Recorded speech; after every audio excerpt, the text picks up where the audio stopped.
عربية بروتون جين 2 2010. تمام. كان فيها مشكلة النوكينج بتاع المانيفولد، الصوت العالي بتاع المانيفولد اللي بالظبط عامل زي صوت الترزيع السبيكة بتاعة الموتور، واللي احنا بنسببه بنغير ادي الكام برو، بنغير مانيفولد كتير. تمام.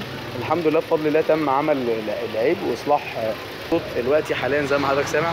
تعال محمود زود كده، هنزود وهنوريكم الايه الصوت بعد ما تم عمل صيانه للايه للمانيفولد.